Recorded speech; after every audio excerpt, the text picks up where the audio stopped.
Bonjour à tous, j'espère que vous allez bien. Alors aujourd'hui on se retrouve pour un nouveau tuto make-up. Il s'agit donc de ce look là. Donc j'avais envie de changer un petit peu de ce que je fais habituellement. J'avais envie de faire un maquillage un petit peu cut crease. Donc pour celles qui ne savent pas trop ce que c'est un maquillage cut crease, c'est tout simplement de faire un maquillage très marqué au niveau du creux de paupière. Voilà, généralement avec un fard assez foncé. Donc voilà, c'est un maquillage que j'avais envie de vous réaliser.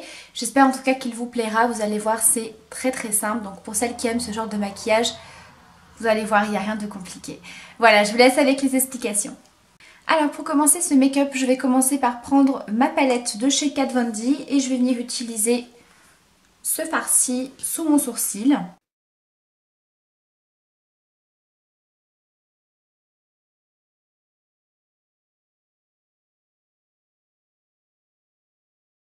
Je vais utiliser ce produit de chez Sephora, donc il s'agit des ombres à paupières liquides.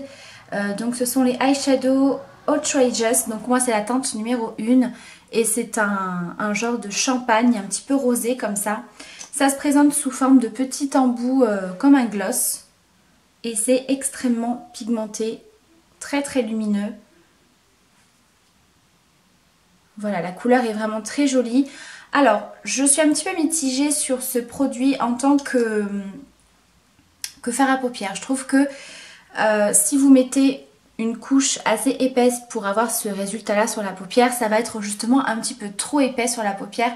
Et je trouve que ça a tendance un petit peu à filer dans les plis, s'écailler un petit peu au cours de la journée. Donc il faut vraiment en appliquer une toute petite touche comme je vais faire ici, en estompant, donc ça donne un résultat beaucoup plus léger qui est parfait en tant que base à paupières. Donc moi j'aime beaucoup l'utiliser par contre en tant qu'highlighter au niveau du coin interne et je vais l'essayer avec vous au niveau de l'highlighter sur le haut des pommettes. On verra après ce que ça donne.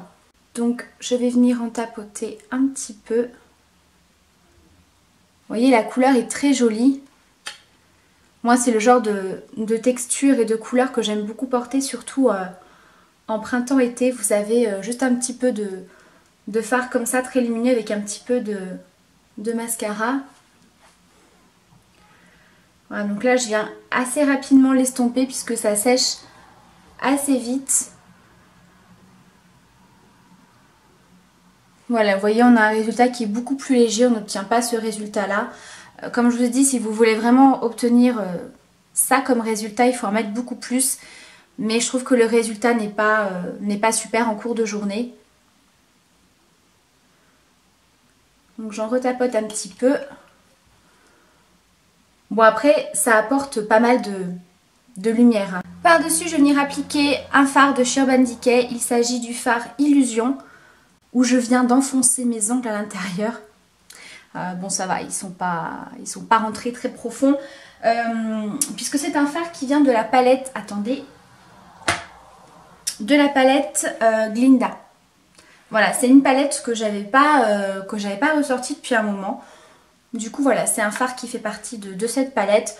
Donc c'est pareil, c'est un genre de champagne un petit peu pêche, assez lumineux mais qui ne contient pas de petites nacres. Et du coup avec ce fard de chez Sephora, ça va vraiment faire ressortir le côté un petit peu lumineux. Et je trouve que c'est plutôt sympa. Donc là je vais pas m'enquiquiner, je vais le prélever au doigt pour avoir une meilleure intensité et ça permet de bien accrocher le fard sur le fard liquide de chez Sephora.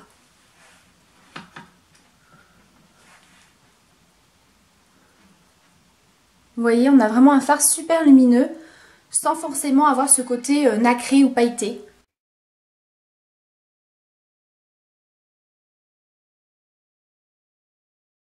Par contre, j'en reviens au produit de chez Sephora, là, le fard à paupières liquide. Vous voyez, une fois que ça sèche, vous pouvez frotter, ça part pas. Hein. Donc c'est pour ça que je vais l'essayer en tant qu'highlighter parce que je trouve que ça peut être très sympa. Mais le fait que la paupière, vous avez forcément des petits plis et forcément vous clignez des yeux, je pense que c'est pour ça que ça file dans les plis et c'est vraiment dommage. Voilà. Après, il faudra peut-être que j'essaye avec une base à retenter, mais voilà, c'est le genre de texture pour laquelle je suis un petit peu sceptique sur la paupière mobile utilisée seule. Bref, ensuite, je vais reprendre ma palette de chez Kat Von D et je vais utiliser un de mes fards préférés de cette palette, c'est celui-ci. C'est un genre de gris taupe qui est magnifique. Franchement, c'est un fard que j'utilise à chaque fois que je me maquille en ce moment, en fard de transition, en creux de paupière, je l'adore. Donc pour ça, je vais utiliser un pinceau estompeur assez large. Et je l'applique dans mon creux et je viens l'appliquer tout en estompant. Et donc là, j'en rajoute vraiment jusqu'à ce que j'obtienne l'intensité que je veux. Si vous voulez quelque chose d'un petit peu plus léger, n'en mettez pas trop. Moi, je veux vraiment avoir cet effet, vous voyez, cut crease.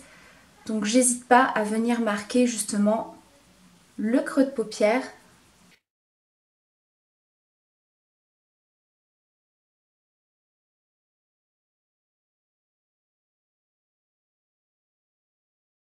Avec la tranche d'un pinceau, je viens en appliquer au ras de cils inférieur.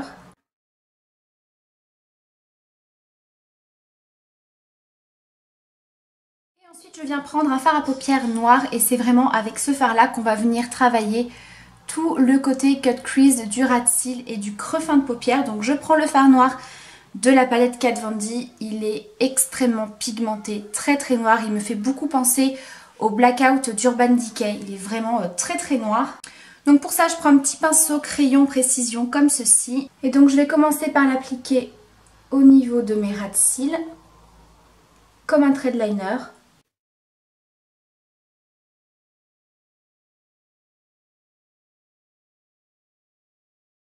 Une fois que c'est fait, je viens tout simplement l'estomper pour avoir quelque chose d'assez fondu. Alors comme je le dis à chaque fois, si vous préférez quelque chose de plus précis, de plus net, vous pouvez bien sûr faire avec un eyeliner. Je remonte la couleur comme ceci. Et je viens arrondir. J'espère que vous allez bien voir. Je fais un mouvement arrondi comme ça, jusqu'au niveau du creux de paupière. Et là, avec la pointe du pinceau, je viens en appliquer dans mon creux fin. Vraiment pour marquer le pli du creux de paupière. Et donc là, c'est pareil, on revient rajouter du fard noir jusqu'à ce qu'on ait le résultat qu'on veut.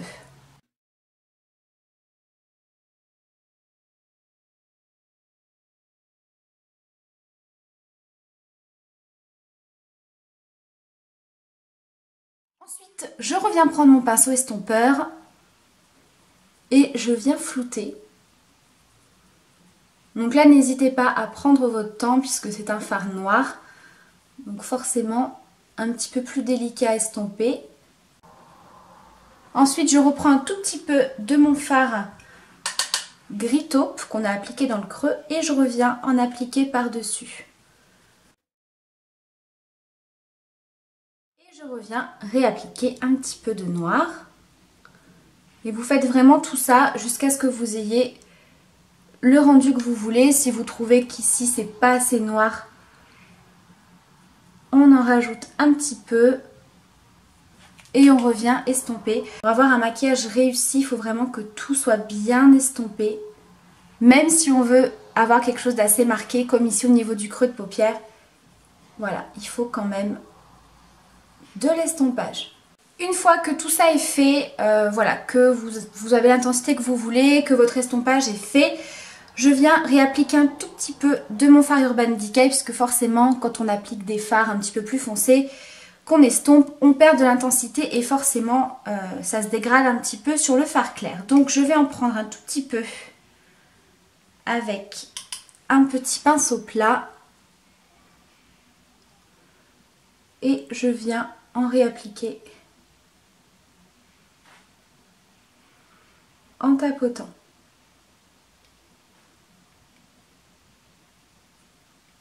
Ensuite je vais venir appliquer un petit peu donc de ce fard de chez Sephora en touche lumière au niveau du coin interne. Je vais prendre un petit pinceau pour l'estomper, parce que moi je l'ai estompé ici avec le petit doigt, mais c'est pas hyper pratique. Voilà, donc je prends un petit pinceau comme ça, j'en applique dans le coin interne. Vous voyez, tout de suite, ça apporte vraiment beaucoup de lumière. J'aime beaucoup.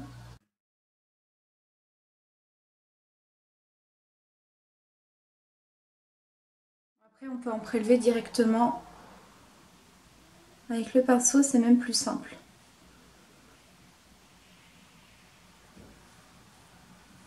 Je passe bien entendu à l'application du mascara. Je vais utiliser ici le mascara Supra Volume de chez Clarins que j'aime toujours autant. Je vous le conseille vraiment puisque c'est vrai que vous êtes souvent à me dire mais les mascaras de luxe entre guillemets qu'on achète en parfumerie comme ça, vous avez l'impression qu'ils sèchent assez rapidement. Alors je vous avoue que c'est le cas pour certaines marques. Mais alors celui-ci, ça fait pas mal de temps que je l'ai et pour l'instant il n'a pas du tout séché. Et je trouve qu'il a juste un effet de dingue. Donc voilà, c'est vraiment un mascara que je vous conseille. Je vais ensuite venir terminer mon teint et je vais utiliser un blush de chez Estée Lauder qui fait partie de la collection Pure Color. C'est les blushs sculptants. Donc ici c'est la teinte 230, le Electric Pink. Donc ça se présente comme ceci. C'est un blush qui est absolument magnifique. Donc vous avez un grand miroir avec un petit pinceau. Donc moi personnellement je n'utilise pas ce genre de pinceau. Je préfère utiliser ça pour le blush. Et regardez cette couleur. J'espère que ça va bien ressortir à la caméra. C'est un rose, mais voilà, un rose vraiment électrique, très très flash, qui est magnifique, qui est extrêmement bien pigmenté. Comme vous le voyez à l'intérieur, on voit pas du tout de nacre ni de paillettes, mais je trouve qu'il a un effet hyper lumineux et on peut vraiment le doser. Alors bien sûr attention, parce que comme je l'ai dit il est très pigmenté, vous pouvez en appliquer très très peu pour avoir vraiment un résultat hyper frais, hyper bonne mine et quelque chose d'un petit peu plus marqué forcément si on en met plus. Donc je prends mon petit pinceau, vous voyez j'ai à peine tapoté dedans, je tapote.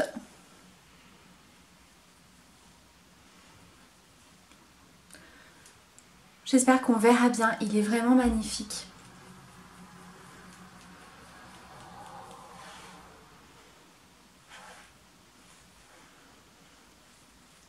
Alors ce qui m'énerve avec les blushs, c'est qu'à chaque fois, je trouve qu'avec la luminosité, ou si c'est l'appareil qui fait ça, mais je trouve que ça mange la couleur. Puisque là, je peux vous dire qu'on le voit. Et à la caméra, j'ai l'impression que c'est un petit peu plus discret. Mais bon voilà, vous voyez la différence, il est superbe. Je vais vous le swatcher sur la main, peut-être que vous verrez un petit peu mieux le résultat.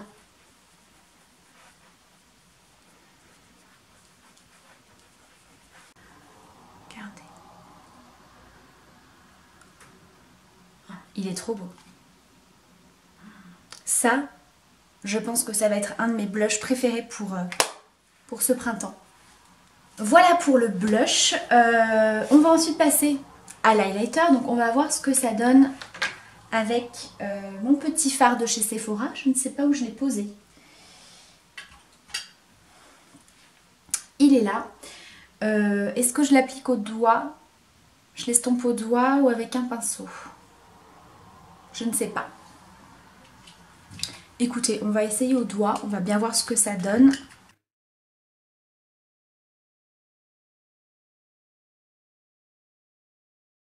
Le résultat est pas mal. Étant donné que ça sèche très très vite, vraiment venez en appliquer petit à petit pour que vous ayez le temps de bien estomper. Mais écoutez,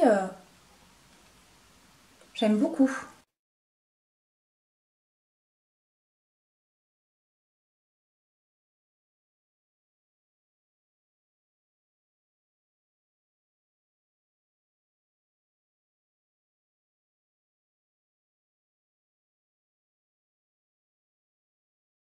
J'aime vraiment beaucoup.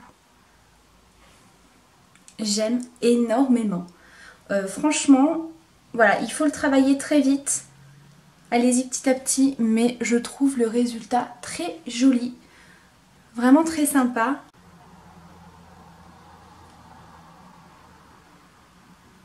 Ouais. Donc vous voyez, si jamais vous avez ce fard chez vous, vous avez un petit peu du mal à l'utiliser, eh bien voilà, en tant qu'highlighter c'est très sympa. Et pour terminer au niveau des lèvres, on va utiliser une couleur plutôt nude forcément puisque le maquillage des yeux est quand même assez chargé. Et je vais utiliser un rouge à lèvres de chez Kiko. Alors je ne sais pas de quelle collection, de quelle gamme il s'agit. J'essaierai de vous retrouver ça, je vous remettrai bien sûr les références en barre d'infos. C'est la teinte 92.